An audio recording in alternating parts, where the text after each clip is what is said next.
Good morning. সবাই কেমন আছো? আশা করি সবাই খুব ভালো আছো। আমরাও খুব ভালো আছি। সকাল সকাল ঘুম থেকে উঠেই ফ্রেশ হয়ে চলে এসেছি কিচেনে।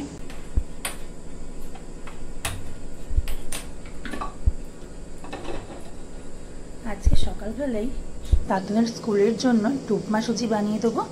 আর এইদিকে ভাত বসিয়েছি, আলু সেদ্ধ, ডাল, ভাত আর একটা ডিম সেদ্ধ দিয়ে মেখে ওকে ভাত খাইয়ে স্কুলে পাঠিয়ে দেবো। আর অন্যদিকে রুটি বানাবো, শান্তনুর অফিসে এটাই খেয়ে যাবে। আর কালকে রাত্রিরে একটু ডিমের তরকারি বানিয়েছিলাম, সেই তরকারিটা আছে, তো ওই তরকারিটা দিয়েই আজকে সকালে ব্রেকফাস্ট হয়ে যাবে।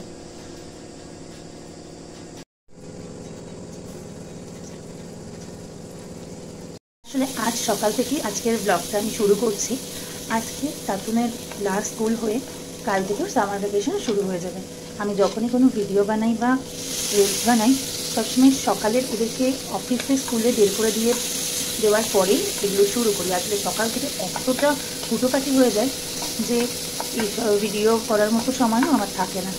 তো ভাবলাম আজকের পর যখন সামার ভ্যাকেশন শুরু হয়ে যাবে, আজ একবার সকাল থেকে ভিডিও বানানোর চেষ্টা করেই দেখি। সকাল সকাল খাবার বানানো শুরু করে দিয়েছি। এরপর তাতুনকে ওঠানোর পালা, তারপর খাইয়ে একে রেডি করে স্কুল পাঠানো। মানে সকালটা হচ্ছে কীভাবে কাটে ওরা চলে যাওয়ার পর, তারপর আমি একটু ধীরে ধীরে কাজ করতে পারি। এখন যে এতটা হুটোপাটি হয়ে যায় যে আমি জাস্ট বলে বোঝাতে পারবো না। একদিকে রুটি বসিয়ে দিয়েছি, একদিকে চা, একদিকে উপমা সুজি হচ্ছে। খুব তাড়াহুড়ো, তাড়াতাড়ি করে করতে হবে। এগুলো বানিয়ে নেই, চলো তারপরে তাতুনকে রেডি করব। আমার সব রেডি হয়ে গেছে। তাতুনের ভাত, ডিমটা শুধু ছাড়ানো বাকি আছে, চা ও টিফিনও রেডি। আর এই শান্তনুর খাবার ওরা খেয়ে চলে যাওয়ার পর তারপর আমি একটু ধীরে সুস্থে কিছু করতে পারবো। শোনা, তাড়াতাড়ি ওঠো, লেট হয়ে যাবে, তাড়াতাড়ি ওঠো। আজকে লাস্ট স্কুল, আজকে গিয়ে তারপর ছুটি পড়ে যাবে। তাও কেন বলছো? এসো এসো, আজকে গিয়ে ছুটি পড়ে যাবে। শোনা, ওঠো, চলো ব্রাশ করে নাও, এসো। তাড়াতাড়ি করতে হবে মা, লেট হয়ে যাবে। ওরম বলে না।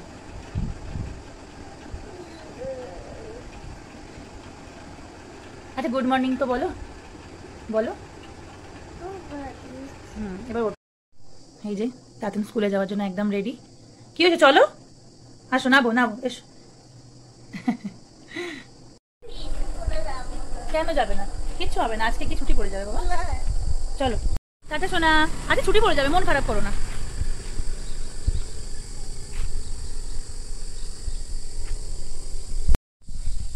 বাইরে এসছি, দেখো গাছে আমাদের আম হয়েছে, বেশ অনেকগুলোই আম হয়েছে। লেবু, কত লেবু হয়েছে এইবারে, মানে খেয়ে আর উঠতে পারা যাচ্ছে না। দুজনে বেরিয়ে গেছে। আজকে আমার ঘর দোরের অবস্থা দেখো, কি অবস্থা হয়ে আছে। কালকে সব কাচাকুচি, একদম বিচ্ছিরি অবস্থা। আজকে এগুলো পরিষ্কার না করলে কাল থেকে আর কিচ্ছু হবে না। তাতুনের কাল থেকে ছুটি পড়ে যাওয়া মানে ওকে সারাটা দিন ওকেই সময়টা দিতে হবে, কোনো কাজই সেভাবে করতে পারা যাবে না। তাই আজকে সমস্তটা গুছিয়ে ফেলতে হবে। দুই ঘরেরই অবস্থা খারাপ, তো এখন ঝটপট আমি কাজে লেগে পড়ি। আবার আসলে তাতুনের স্কুল 11টাতে ছুটি হয়, আর ওর ঘরে আস্তে আস্তে 11:15 মতো বেজে যায়। আর সেই কারণে ওকে ভাতটা খাইয়ে আমি স্কুলে পাঠাই। ও টিফিনটা একেবারে খায় না বললেই চলে স্কুলে, জানি না কেন খাবে না। তো এই যে আমার ঘর গোছানো পুরো কমপ্লিট। ঘর গোছাতে গোছাতে আমি আমার রান্নার কাজও অনেকটা এগিয়ে রেখেছি। এবার চলো ঝটপট করে রান্নাগুলো সেরে ফেলি।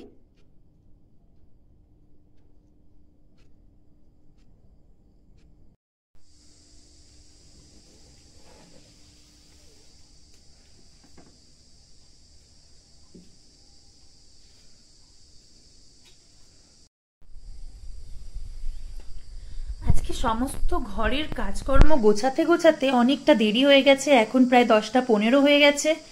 আর তাতুনের বাড়ি আসবে 11:15, ওর বাবা 12:30 এসে টিফিন খেয়ে আবার চলে যাবে। তো এবার আমাকে খুব তাড়াতাড়ি কাজ করতে হবে। সকালবেলা দুজনকে বের করার পরে যখনই একটু রেস্ট নিতে যাই তখনই দেরি হয়ে যায়, বাট আজকে একটু বেশি দেরি হয়ে গেছে। অন্যদিন আমি স্নান করে পুজোও সেরে ফেলি, তো আজকে সেটাও হয়নি, তো আজকে আমাকে পরেই সবটা করতে হবে, তো তাড়াতাড়ি রান্না করে ফেলি। আজকে রান্না করছি কাতলা মাছের মালাইকারি। আমরা সাধারণত চিংড়ি মাছের মালাইকারি খাই, তো এটা একটু শুনতে কেমন লাগছে, বিলিভ মি এটা খেতে জাস্ট অসাধারণ হয়। এটা ভাত দিয়ে, পরোটা বা রুটি বা পোলাও যে কোনো কিছু দিয়ে খুব ভালো লাগে। এবার আমি মাছটা ভাজতে দিয়ে দেবো। অন্যদিকে সয়াবিনটাকে ভালো করে ধুয়ে নুন গরম জলের মধ্যে ফুটিয়ে নিচ্ছি। আর এদিকে ভাতটা বসিয়ে দিয়েছি। আর বানাবো বেগুন আলু দিয়ে মাছ দিয়ে পাতলা করে ঝোল, যেটা তাতুন খেতে খুব পছন্দ করে। শুধু বেগুন কেন, সেটা ফুলকপি হোক, কাঁচকলা হোক বা পেঁপে হোক, যে কোনো কিছুর পাতলা মাছের ঝোলটা ভাত দিয়ে মেখে খেতেও খুব ভালোবাসে। আর এইদিকে ওর ভাতের চালটা ভিজিয়ে রেখেছি। আমরা যেহেতু একটু শক্ত ভাত খাই, তো একদম ওটাতে ওর একটু অসুবিধা হয়, তাই ওর জন্য ভাতটা আমি আলাদা করে ডেলি বানাই। তো আজকে যে মাছ ভাজাটা হয়ে গেছে, সাধারণত আমরা ফোড়নে গোটা গরম মশলা ব্যবহার করি, কিন্তু আমি না, এই সানরাইজের গরম মশলাটাই তেলের মধ্যে কিছুটা দিয়ে দেবো। এটা আমার গোটা গরম মশলারই কাজ করবে। আসলে গোটা গরম মশলাগুলো মুখে খুব পড়ে, তো সেই জন্য। তারপরে আমি তার মধ্যে পেঁয়াজ দিয়ে দেবো। এরপর যথারীতি একটু টমেটো, একটু আদা রসুন বাটা দিয়ে এবার আমি রান্নাটা আমার রেডি করে ফেলবো। আজ আমি এইভাবেই পেঁয়াজটা ভাজা ভাজা হয়ে গেলে একটু টমেটো দিয়ে দিচ্ছি। টমেটো আর পেঁয়াজটা ভাজা ভাজা হয়ে গেলে এই যে এতটুকু আদা রসুন বাটা বেশি দেব। আমার রান্না একদম হয়ে গেছে। এটা কাতলা মাছের মালাইকারি, সয়াবিনের তরকারি, কালকে চাটনি বানিয়ে রেখেছিলাম সেটা একটু আছে, আজ হয়ে যাবে।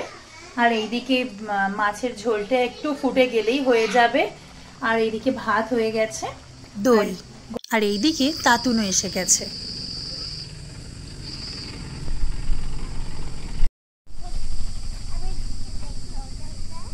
এসো মামা, কাল থেকে তোমার সামার ভ্যাকেশন ছুটি, কাল থেকে। তুমি কতটা হ্যাপি? নাকি কাল আবার স্কুল যাবে? তাহলে এখন থেকে তুমি কি করবে?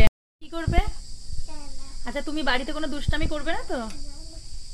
আচ্ছা চলো, এবার কি খাবে? গ্লুকন্ডি খাবে। চলো ঘরে চলো, গেট খোলো, চলো খোলো। এরোপ্লেন বাড়িয়েছে? আচ্ছা, তাহলে আজ থেকে ছুটি? আরে বাবা, আর কাঁদবি না তো? এই যে গ্লুকন্ডি বানিয়ে দিয়েছি, এবার তাতুন ফার্স্ট হবে গ্লুকন্ডিতে। এই নাও। এরপর গ্লুকন্ডি খাওয়ার পর কি আগে হয় আগে দেখি, তারপর তাতুন যাবে স্নান করতে, তাই না? পড়ছে, আগে খাও ঠিক করে খাও, তারপর স্নান, তারপর একই রুটিনে আবার লাঞ্চ, ঘুম, আবার বিকালে উঠে দুষ্টামি একটু চালু, ঘুরু, তো এইসবই চলতে থাকবে। তো এই ছিল আজকের একটা ব্লগ। তো যদি আমাদের ভিডিওটি তোমাদের ভালো লেগে থাকে তাহলে লাইক করে দিও।